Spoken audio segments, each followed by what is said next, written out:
It's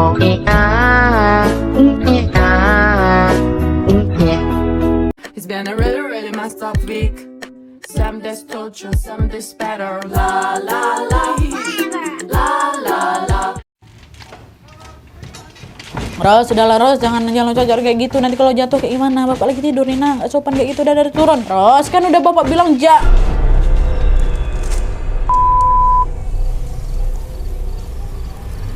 Hai, wassalamualaikum warahmatullahi wabarakatuh. Terima kasih sudah klik video ini.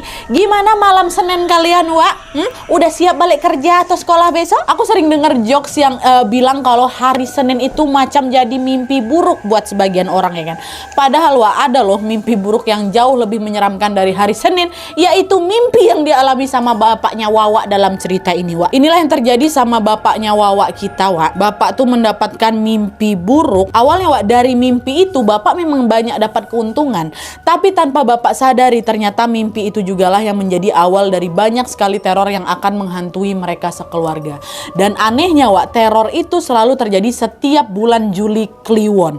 Nah, teror ini terus terjadi selama bertahun-tahun sampai akhirnya pada suatu malam bapak dapat mimpi lagi.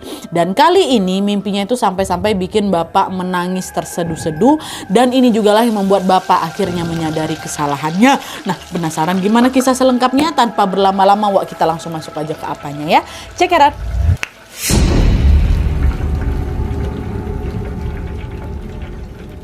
Oke, Wak, jadi kisah yang akan aku ceritakan malam ini dikirim sama Wak kita yang bernama Rose dari Jawa Timur. Halo Kak Rose. Nah, jadi kisah ini terjadi pada tahun 2003 dan dialami oleh keluarganya Rose, khususnya bapaknya yang bernama Pak Agus, Wak, ya. Nah, jadi ceritanya pada tahun 2003 ini bapak sama ibu sudah dikaruniai seorang anak yang bernama Kiki. Nah, di tahun 2003 itu atau di tahun yang sama, ibu ini juga lagi mengandung Rose atau anak kedua ini. Nah, untuk menghidupi keluarganya, Wak, bapak ini bekerja di salah satu pabrik tekstil yang ada di Jakarta. Penghasilan bapak bisa dibilang cukup besar lah gitu, cukup lah gitu untuk keluarga kami, sehingga kami pun juga hidup berkecukupan. Nah, tapi kondisi itu ternyata tidak bertahan lama, Wak. Sebagaimana roda kehidupan yang selalu berputar, bapak yang tadinya udah bisa dibilang settle lah ini, tiba-tiba harus mulai dari nol lagi setelah bapak kena PHK dari kantornya. Biaya hidup di Jakarta yang sangat tinggi ini kan pastinya bikin bapak lama-kelamaan jadi nggak bisa lah memenuhi kebutuhan keluarganya kan. Negara juga dia nggak bekerja. Nah, alhasil bapak pun memutuskan untuk balik kampung, Wak, ke Jawa Timur dan tinggal di sana, ngontrak rumah lah di Jawa Timur. Nah, sesampainya di Jawa Timur, bapak langsung mencoba ngedaftar tuh di beberapa lowongan pekerjaan yang tersedia. Tapi setelah ditunggu lama, ternyata belum ada perusahaan atau kantor yang mau memperkerjakan bapak. Tapi di sisi lain, kebutuhan keluarga makin banyak lagi, Wak. Ditambah ibu kan lagi hamil, lagi hamil besar, lagi hamilin Wawa inilah. Nah, akhirnya untuk mendapatkan pemasukan, bapak pun mencoba peruntungan lain dengan jadi penjual gorengan keliling. Uang pesangon yang tersisa ini, Wak, dipakai sama bapak untuk beli gerobak, buat beli peralatan goreng dan juga bahan-bahan pembuatan gorengan. Nah, lalu beberapa hari kemudian bapak pun mulailah itu keliling kota buat menjajakan dagangannya ini. Nah, dari jualan ini, Wak, bapak pun jadi punya banyak kenalan baru nih, mulai dari para pelanggan-pelanggan gorengannya sampai teman-teman sesama pedagang-pedagang gorengan atau pedagang-pedagang lainnya lah. Nah, dengan sikap bapak yang memang udah ramah, bapak ini bisa cepat tuh akrab sama mereka. Salah satunya adalah seorang pelanggan gorengan bapak yang bernama Pak Gayus, Wak. Pak Gayus ini termasuk pelanggan setianya bapak gitu loh. Dia ini seringkali nongkrong di salah satu kawasan yang ada dekat kota Jawa Timur itu. Dan setiap kali bapak jualan ke sana, pasti Pak Gayus inilah yang selalu ngelarisin gorengannya si bapak, Wak. Nah, dari situ bapak dan Pak Gayus ini pun ya jadi makin akrab lagi, jadi udah macam bestie gitulah mereka. Bahkan mereka pun nggak ragu untuk saling cerita atau bertukar cerita soal kehidupan pribadi masing-masing. Nah, pada suatu hari, Wak, pas seperti biasa ya, Pak Gayus ini lagi beli gorengannya bapak ini curhat lah sama Pak Gayus soal masalah yang lagi dihadapi. Bapak bilang, Pak Gayus, sebenarnya dulu tuh aku kerja di kantoran loh Pak Gayus, tapi apesnya aku malah kena PHK. Ya udahlah, terpaksa lah aku kerja kayak gini. Ternyata nyari kerjaan di sini tuh susah juga ya Pak ya. Aku sampai harus banting setirnya jualan gorengan aku, kata si Pak Arif. Pak Arif pula, siapa Pak Arif tuh? Pak Agus atau bapaknya Wawa ini. Nah, Pak Gayus jawab, ya namanya juga hidup Pak, kadang memang harus banting setir sesuai keadaan. Nggak apa-apa kok jualan gorengan, yang penting kan semua kebutuhan anak bapak terpenuhi ya kan. Nah, itu dia Pak masalahnya. Setelah aku ngejalanin usaha kayak gini, jualan gorengan ini nggak cukup Pak buat nafkahin keluarga aku. Apalagi sekarang istriku lagi hamil anak kedua loh Pak. Aku harus nabung banyak kali nih buat biaya persalinan nanti. nanti. Aku harus nyari duit kemana lagi ya Pak ya? Bapak ada saran nggak? Kata Bapak Wawa. Nah Pak Gayus nggak langsung ngasih jawaban Wak. Tapi dari ekspresinya Pak Gayus tuh macam kelihatan ragu-ragu mau ngomong sesuatu lah gitu. Nah terus setelah diam beberapa saat ini akhirnya Pak Gayus bilang, kalau Pak Agus mau, aku punya sih satu solusi yang bisa dicoba. Tapi ini memang agak lain Pak caranya. Apa Pak caranya? Selagi aku bisa pasti bakal aku usahain Pak. Soalnya aku memang lagi butuh duit kali, kata Pak Agus. Pak gini, coba pakai pesugihan jin togel Pak. Nanti aku kasih tahu mantranya biar Pak Agus dapat petunjuk dari nomor berapa yang bakal menang undian nanti. Udah habis itu nanti kalau dapat petunjuk Bapak langsung tinggal beli aja nomornya. Gampang kan? Kata Pak Gayus gitu. Pak Gayus nyuruh Bapak pesugihan jin togel Wak. Bentar Pak, maksudnya ini saya ikut judi. Lah iya, tapi nggak judi aja, sekalian pesugihannya juga. Jadi biar bisa langsung menang. Alah Pak, kalau misalnya judi apalagi pakai pesugihan pula. Nggak berani aku Pak. Ya udah kalau nggak berani dipikir-pikir dulu aja lah. Nanti ini ya, buat jaga-jaga nih ya, saya tulisin ya sama Bapak mantra. Supaya nanti kalau Bapak berubah pikiran nih, Bapak udah mantap, Bapak cobalah pakai mantra ini. Ini mantra yang saya bikin nih Pak ya, bisa manggil jin togel Pak. Terus kalau Bapak udah baca, jangan kaget. Nanti kalau misalnya Pak Agus ada nyium bau kamboja, nah itu tandanya dia tuh datang tuh menolongin Bapak. Kata si Pak Gayus. Betulan Wak, Pak Gayus pun nulis silakan mantra itu di selembar kertas. Dan dia pun ngasih lah kertas itu ke Bapak. Nih Pak ya, mantranya ampuh kali Pak. Saya udah praktekin dan terbukti, kata Pak Gayus gitu. Good luck katanya kan. Dah Bapak pun akhirnya mau nggak mau nerima aja kertas itu Wak, tanpa menjawab apa-apa. Nah ya udahlah gitu, disimpan sama dia mantra nih. Nah terus beberapa hari kemudian pas Bapak ini lagi keliling menjajakan gorengan ini seperti biasa Wak, Bapak nih nggak sengaja papasan sama ibu kontrakan. Nah ibu itu negur, Pak Agus jangan lupa ya Pak Agus ya, bentar lagi jatuh tempo bayar kontrakan, jangan sampai nunggak. Kata si ibu ini, oh iya Bu siap, nanti pasti saya bayar katanya. Nah obrolan singkat ini Wak langsung bikin kepala Bapakku macam udah mau pecah. Nah dia waktu itu Bapak ini macam lagi diingatkan kalau beban finansial yang Bapak tanggung ternyata memang besar kali. Bukan cuma harus nabung untuk persalinan ibu, Bapak juga harus cari uang lagi buat bayar kontrakan ini. Nah aduh gimana lah ini, astagfirullahaladzim katanya. Nah lalu di tengah rasa frustasinya itu tiba-tiba disitulah Bapak kepikiran saran dari Pak Gayus. Apa aku coba aja pesugihan togel tuh ya. Nah karena urusan finansial yang makin menjerat Bapak ini Wak, Bapak pun jadi teruslah kepikiran soal pesugihan itu, soal tawarannya si Pak Gayus ini. Saking kepikiran yang Bapak tuh nggak bisa tidur malam tuh, nah dia katanya. Nah lalu pada suatu malam nih Wak ya, pas ibu sama Kiki atau anak pertamanya udah tidur pulas, Bapak keluar kamar tuh Wak untuk merenung. Nah Bapak keluar dengan membawa selembar kertas berisi mantra yang dikasih sama Pak Gayus tuh lah. Bapak keluar kan, nah dia merenung, dia bentar. Berkali-kali Bapak menatap kertas itu dengan perasaan yang ragu. Coba nggak ya? Coba nggak ini? Aduh, coba nggak ya? Ini dosa sih, tapi gimana? Aku butuh uang, kata Bapak gitu. Nah, setelah dipertimbangkan berkali-kali, akhirnya Bapak mantap untuk mencoba pesugihan togel itu. Ya, nah lalu di tengah malam yang lagi hening, lagi sunyi kali ini nih dengan suara lirih Bapak pun membaca mantra pemanggil jin togel yang dikasih sama Pak Gayus. Ada mantra yang Nadia ada, minta Nadia ndak, nah aja macam-macam. Pokoknya dibaca lah itu kan. Dibaca sama dia. Dan betul aja Wak, sesuai dengan apa yang sudah disampaikan sama Pak Gayus, beberapa detik setelah Bapak membaca mantra itu, tiba-tiba muncul wangi bunga kamboja yang pekat kali Nat. Dan Bapak itu langsung lah itu kan pastinya keingat sama ucapan Pak Gayus kemarin yang bilang kalau wangi bunga kamboja adalah pertanda jin togelnya udah datang. Tuh di situ Bapak langsung deg-degan tuh. Lalu tiba-tiba Bapak ngelihat wah ada macam cahaya berbentuk bulat terang yang lagi melayang ke arahnya. Lagi melayang mendekat, makin dekat, tiba-tiba cahaya tuh nabrak Bapak gitu loh. Dan Bapak tuh kayak ngerasa ngantuk, ketiduran lah dekat depan tuh. Nah, di tengah tidurnya ini Bapak langsung mimpi sesuatu. Di mimpinya Bapak ngerasa kepalanya Bapak ini ditendang pakai kaki, ya. Lalu nggak lama kemudian ada sepasang kuda yang berjalan ngelewatin Bapak, sepasang kuda.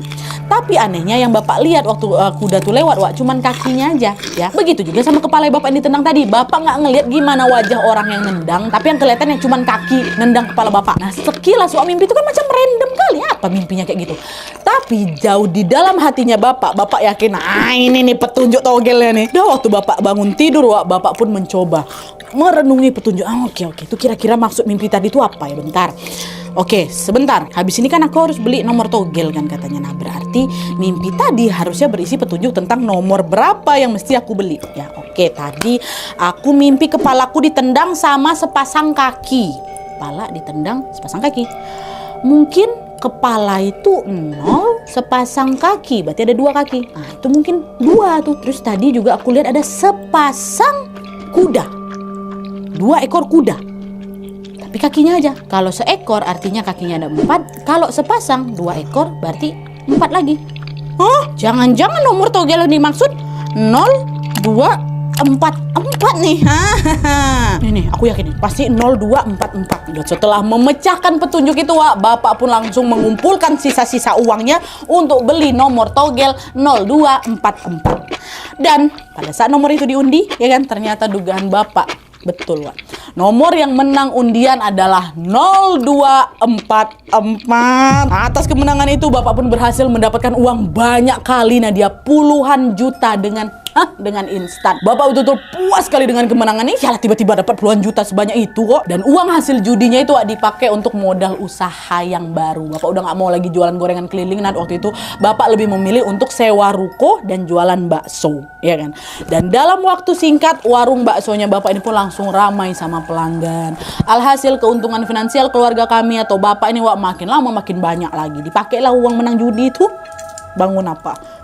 Usaha bakso. Nah, karena Bapak udah ngerasain gimana enaknya dapat uang dengan cara yang instan, Wak, Bapak pun ya pastilah ketagihan sama judi, Wak. Pakai pula pesugihan nomor togel tadi. Bapak terus, Wak, diulang-ulangnya terus tuh perbuatan itu berkali-kali. Dia baca mantra, dia tidur, dapat mimpi, dikasih petunjuk, pasang togel, menang. Kayak gitu aja terus. Tapi gak selalu menang sih memang Nadia, tapi sering dilakukan Bapak kayak gitu. Nah, lalu setelah Bapak puas dengan keuntungan yang dia dapat, Wak, Bapak berencana untuk ketemu lagi nih sama Pak Gayus, ya kan, untuk menceritakan semuanya. Orang yang sudah menyarankan dia dan sudah memberikan mantra mujarab untuk pesugihan ini nih, Bapak mau bilang, Pak, saya berhasil mempraktekkan mantra yang sudah Bapak Gayus kasih kemarin gitu.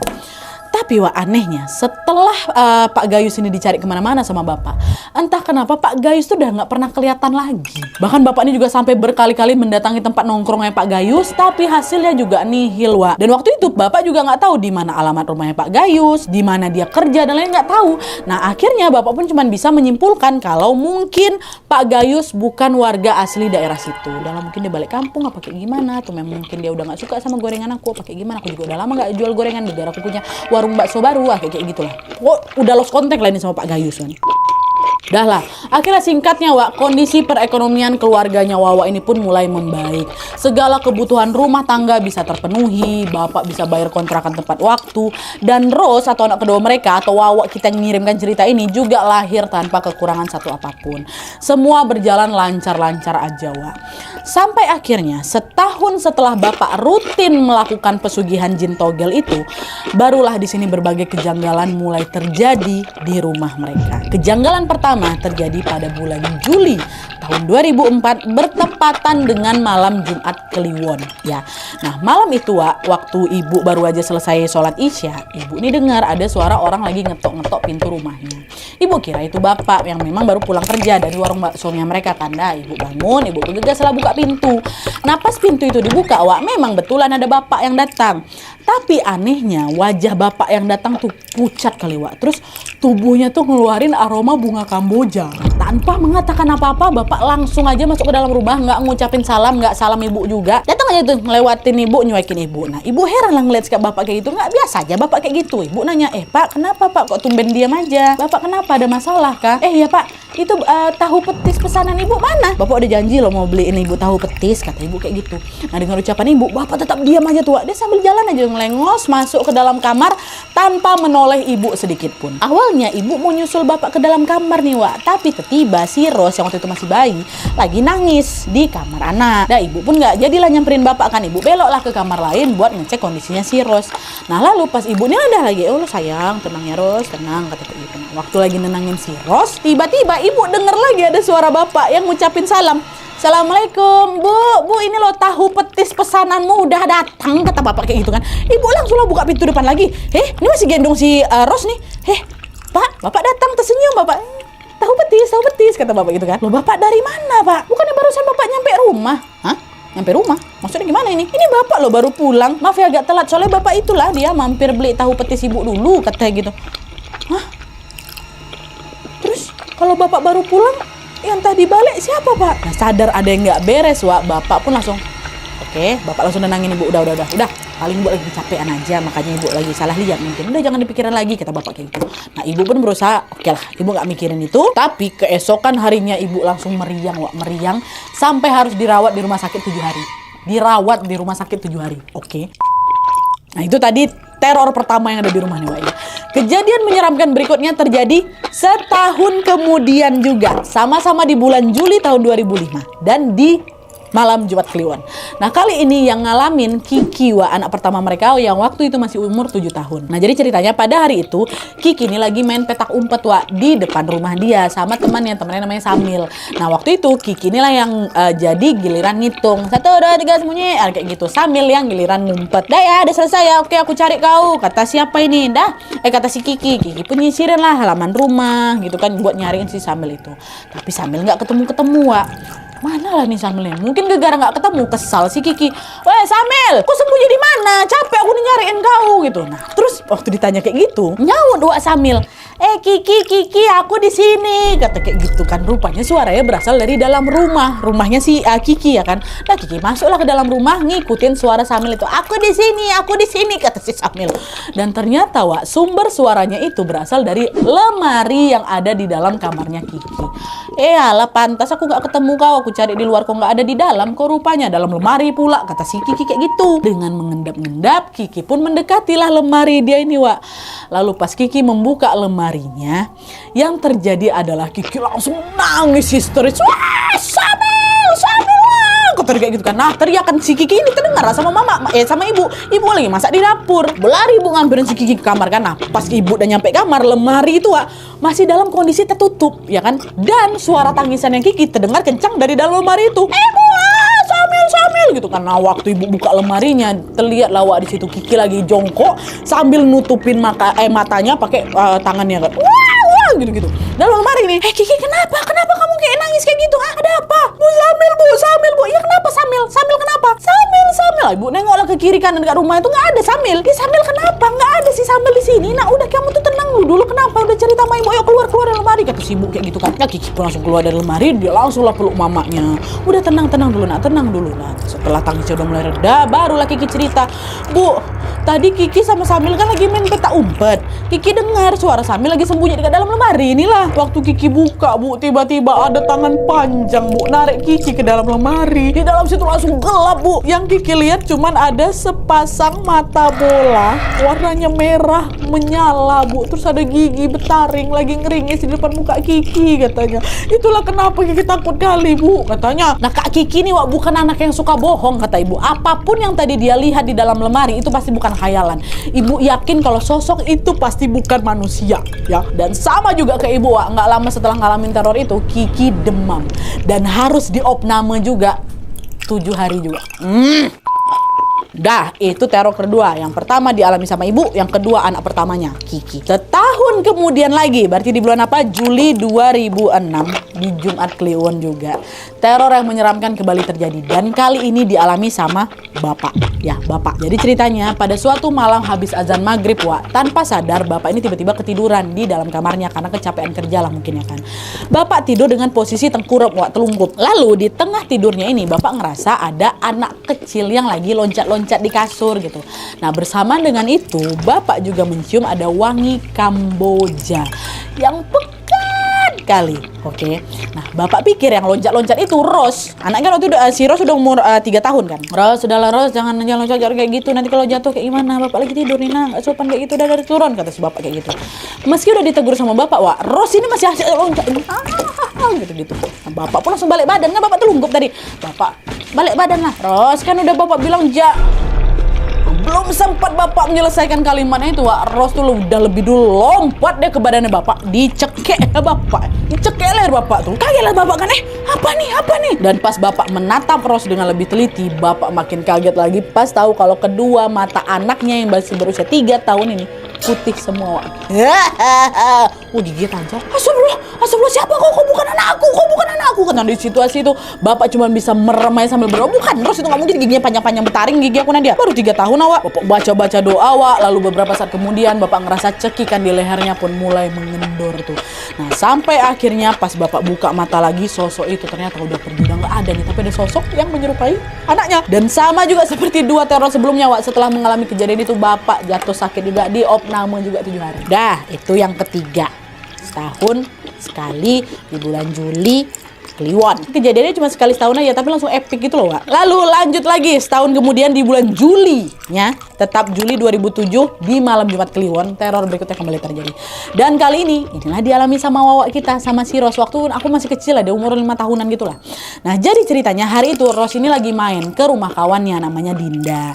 Nah pas azan zuhur berkumandang, berarti ini masih siang Wak ya, Ros baliklah ke rumah. Gegara bentar lagi udah masuk waktunya dia tidur siang gitu. Mamanya bilang pokoknya udah siang balik, tidur siang dulu. Tapi pas udah nyampe depan rumah, ternyata rumahnya terkunci Wak. Digedor-gedor lah sama si Ros kan, Bu, ibu Ros udah pulang Bu, buka pintunya Bu, kata gitu. Nah nggak lama kemudian Wak, horden dari jendela depan itu terbuka. Ros tengok ya kan, dan pas ditengok Wak, di situ Ros lihat ada ibu yang lagi duduk di kursi tamu sambil tersenyum. Pucat muka ibu Nat, kulitnya putih kali. Ibu tuh nggak seputih itu, tapi putih kali. Duduk dekat kursi tamu tuh. Agak ada beberapa detik lah Bu, ibu tuh duduk di sana Nat. Dia senyum lihat aku sampai sekarang masih ingat senyuman ibu tuh. Itu dia diam bentar di sana, lalu sesaat kemudian baru ibu nih bangun dari duduknya, bukain pintu, ya kan. Nah setelah pintu terbuka Wak, Ros langsung masuk lah dalam rumah. Assalamualaikum katanya. Ros belum paham apa-apa nih. Nah waktu masuk Ros ngeliat ada buku gambar sama krayon Wak di atas meja tamu itu. Nah gegara aku waktu itu memang suka ngegambar Nadia. Akhirnya Ros ini pun ya ngegambar dia. Langsung ngegambar, dia nggak jadi terus siang, dia ngegambar tanpa memperhatikan ibu lagi, ya kan. Nah sampai akhirnya sekitar setengah jam kemudian lah Ros dengar ada suara orang datang ke rumahnya. Nah pas dia tengok, ternyata yang datang itu ibu baru balik dari pasar. Waktu ibu nengok jendela, ada Ros. Waktu ibu mau masuk, pintu tuh terkunci Wak. Gara-gara ibu mau ke pasar tuh ya, waktu mau tinggalin rumah pintu tuh dikunci lah sama ibu, ya kan. Dibuka lagi pintu tuh sama ibu dari luar. Nah masuklah ibu, ngampirin si Ros yang lagi ngegambar ini. Ros, kok kamu bisa masuk ke rumah? Kamu lewat mana Nak? Lewat pintu Bu. Tadi kan ibu yang bukain pintunya. Loh, ibu nih lo baru pulang. Tadi pintunya juga masih ibu kunci. Kamu jangan bohong sama ibu. Kamu pasti lewat jendela kan? Loh enggak Bu, betulan Ros dari pintu. Nggak mungkin dari jendela tuh di teralis. Ros mau lewat dari mana? Nah awalnya ibu nggak percaya Wak sama ucapan si Ros. Ibu yakin ini pasti anakku masuk lewat jendela nih. Tapi ya itu ibu nggak bisa denial lagi. Orang semua jendela kami itu udah teralisnya. Macam mana aku bisa masuk dalam jendela? Pun waktu itu jendela masih dalam keadaan terkunci. Macam mana sih Ros bisa masuk? Kunci dibawa sama ibu. Ros nggak pegang kunci. Nah, menyadari kejanggalan itu, ibu langsung yakin kalau tadi pasti Ros lagi diganggu. Dan ternyata dugaannya betul Wak. Sama seperti kejadian-kejadian sebelumnya, nggak lama setelah itu Ros jatuh sakit di opname 7 hari juga. Ya, aduh itu seram sih, Masya Allah. Kok bisa ya Ros? Nah setelah semua anggota keluarganya bapak ini mengalami teror-teror tadi Wak, bapak pun langsung sadar sama satu hal. Kalau diingat-ingat dan kalau kalian ngeh juga, semua teror itu selalu terjadi di bulan Juli pas malam Jumat Kliwon.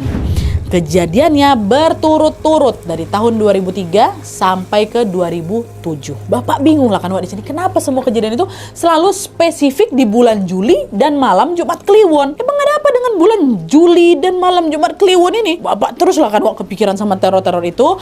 Nah bapak takut di situ tahun depan nih terornya makin parah lagi dan malah akan membahayakan keluarga, karena semua udah dapat giliran Wak selama 4 tahun itu. Sampai akhirnya pada suatu malam Wak, pas bapak ini lagi tidur, bapak memimpikan sesuatu yang lebih mengejutkan lagi. Di dalam mimpinya, bapak ketemu sama Pak Gayus. Pak Gayus, orang yang pertama kali ngasih mantra soal pesugihan jin togel ini, ketemu sama Pak Gayus. Di situ, di mimpinya itu, Pak Gayus tuh kelihatan capek kali Wak. Capek kali Bu, mukanya lesu apa kayak gitu kan, di dalam mimpinya bapak.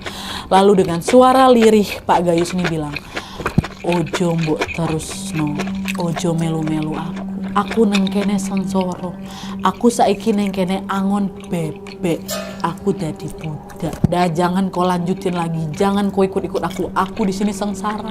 Aku di sini suruh ngurus bebek, aku jadi budak. Urus bebek. Mimpi aneh itu langsung ngebikin bapak kaget, Wak. Selama bertahun-tahun setelah Pak Gayus ngasih tahu bapak ini soal pesugihan jin togel, bapak kan udah nggak pernah ketemu lagi sama Pak Gayus kan. Bapak jadi nggak tahu lah ini gimana kabar bestinya dulu nih Pak Gayus ini sekarang. Dan adanya mimpi itu langsung ngebikin bapak terdorong, ini aku harus nyari Pak Gayus nih. Nggak mungkin tiba-tiba aku random mimpiin Pak Gayus. Dia ngomong kayak gitu pula. Lalu setelah berbagai cara tuh bapak coba untuk melacak atau mencari keberadaan Pak Gayus, Wak. Akhirnya bapak mendapatkan nomor HP istrinya Pak Gayus. Tapi dah tanpa membuang waktu, bapak pun langsung lah nelpon istrinya Pak Gayus ini. Halo ibu, selamat siang. Apa betul ini istrinya Pak Gayus? Kata bapak kan.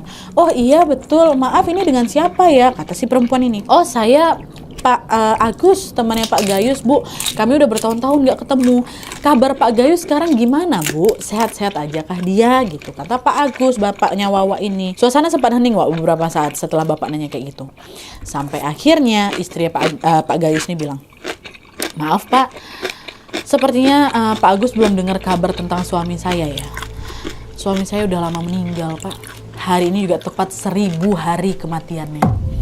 Pas kali, aduh merinding ya Allah. Hah, udah meninggal Pak Gayus. Dengar itu apa nggak bapak tuh langsung lemas dan dia, hah, Pak Gayus meninggal 1000 hari. Hah, bapak nggak nyangka kalau ternyata Pak Gayus sudah nggak ada, Wak. Disitulah bapak jadi yakin kalau kemarin Pak Gayus ini datang ke mimpinya bapak untuk menasihati bapak buat berhenti main judi dan pakai pesugihan jin togel itu. Di situ bapak langsung nangis sesenggukan, Wak, dan menyesali semua perbuatan dia selama ini. Langsung dapat hidayah bapak di situ kan. Dan dari sini bapak sangat yakin kalau gangguan yang terjadi di bapak dan seluruh anggota keluarganya, Kiki, Ibu, Ros ini pasti ada hubungannya dengan pesugihan togel yang pernah dilakukan. Hanya saja informasi ini mungkin belum sempat disampaikan atau ditanyakan ke Pak Gayusnya karena mengingat mereka sudah terlanjur lost contact duluan tuh. Sampai akhirnya Pak Gayus sudah terlebih dulu meninggal dunia. Informasi soal itu loh, soal Julie Kliwon yang belum sempat ditanyakan dan juga belum sempat diberitahukan sama antara mereka berdua lah. Tapi bapak punya keyakinan akan hal itu. Mengingat setelah berhasil menang togel yang pertama kali, Wak, bapak kan masih berkali-kali mencoba masang togel lagi kan ya, walaupun nggak 100% selalu menang. Nah dia cuman setiap kali bapak mempraktekkan pesugihan ini, mantra titipan dari Pak Gayus masih selalu bapak bacakan. Yang kemungkinan gangguan Julie Kliwon ini datangnya yaitu dari sana. Ditambah lagi beberapa gangguan-gangguan dari mereka ini kan selalu ada petunjuk bau Kamboja kan, Wak. Bau Kamboja ini adalah tanda kalau jin itu udah datang setelah mantra disebutkan. Dan gangguan-gangguan kayak itu nggak pernah terjadi di rumah mereka. Sampai akhirnya bapak coba togel itu. Dan gantian pula gangguannya kan, Wak, Ibu, Kiki, Bapak, Ros ditutup sama mimpinya Bapak. Dari mimpin Pak Gayus tuh. Udah lah, kira beberapa hari kemudian Bapak pun langsung mendatangi seorang ustadz. Nah dia minta beliau untuk membimbing Bapak tobat. Nah setelah itu bapak memutuskan untuk membawa keluarganya pindah kota. Dia udah nggak mau lagi tinggal di sana. Dia macam udah memori aku jelek kali lah di sini. Aku udah berdosa lah gitu kan. Dan mereka pindah untuk memulai hidup baru di sana. Bapak udah nggak mau lagi mengulang semua kesalahannya dulu. Nah dia, bapak aku udah tobat. Bapak udah nggak mau lagi nasibnya sama seperti Pak Gayus. Bapak ingat dulu tuh Pak Gayus pernah bilang kan kalau bapak si Gayus ini juga pernah mempraktekkan pesugihan jin togel. Mungkin sampai ajalnya datang Pak Gayus itu belum sempat bertaubat, Wak. Dan sekarang yaitulah dia harus menanggung konsekuensi dari perbuatannya itu. Dia jadi budak ngurus bebek di sana. Dan setelah bapak ini sadar kalau perbuatannya itu salah, Wak, bapak pun langsung menebus dosa-dosanya dengan menjadi guru ngaji. Di tempat tinggal kami sekarang, nah, bapak sama ibu sama-sama jadi guru ngaji, mereka berdua. Mereka ngajar ngaji dengan penuh sukacita tanpa mengharapkan imbalan sepeser pun, kecuali mengharapkan pahala dan juga pengampunan dari Allah Subhanahu wa taala. Masya Allah. Semangat bapak. Oke, Wak, jadi itu tadi pengalaman horor yang dialami Ros dan juga keluarganya. Karena kejadian itu, Wak, Ros itu bilang sampai sekarang bapak tuh masih trauma kali sama wangi bunga Kamboja. Trauma kali. Bapak tuh betul-betul udah nggak mau lagi terjerumus ke jalan yang salah, bahkan untuk nyium bau Kamboja aja bapak udah nggak mau. Kita doakan sama-sama semoga kejadian itu tidak terulang lagi, Wak, ya. Gimana menurut kalian soal kisah ini, Wak? Bagian mana yang paling membekas di hati kalian? Kalau aku ya bagian si Ros tuh loh, Ros masuk senyum terus kok bisa Ros kok masuk di dalam situ, pintu terkunci gitu loh, jendela ke tralis. Tapi ada juga kisah mengharukan ya kan, fakta bahwa sekarang bapak dan ibu sudah memilih menjadi guru ngaji. Aduh, rasanya terenyuh kali, Pak. Dari yang tadinya bapak nekat ambil jalan pintas untuk mendapatkan uang, sekarang bapak sama ibu malah ngajar ngaji tanpa mengharap dibayar sedikit pun. Dari segi materi mungkin kelihatan jomplang kali lah kan dari kondisi yang dulu, tapi dari segi iman aku sangat yakin sekarang mereka berdua, bapak dan ibu dan juga bahkan keluarganya jauh lebih kaya lagi, Pak. Allah itu cinta loh sama orang-orang yang bertaubat. Ya, semoga keluarganya Ros dan kita semua termasuk dalam golongan hamba-hamba yang dicintai Allah Subhanahu wa taala. Jangan lupa banyak-banyak istighfar Wak sebelum tidur karena kita semua pasti pernah berbuat salah. Semoga Allah Subhanahu wa taala mengampuni dan menerima taubat kita semua. Amin ya rabbal alamin. Oke Wak, jadi sekian dulu videonya. Terima kasih banyak yang sudah menonton. Kalau kalian suka video ini, klik like-nya. Jangan lupa komen di bawah tidak ada dan saran-saran untuk video selanjutnya. Jangan lupa nyalain notifikasinya supaya kalian tahu kalau upload video baru. And as always, jangan lupa untuk klik tombol subscribe supaya kalian sama-sama tahu informasi menarik dan menegangkan dari channel aku. See you next video, Wak. Bye.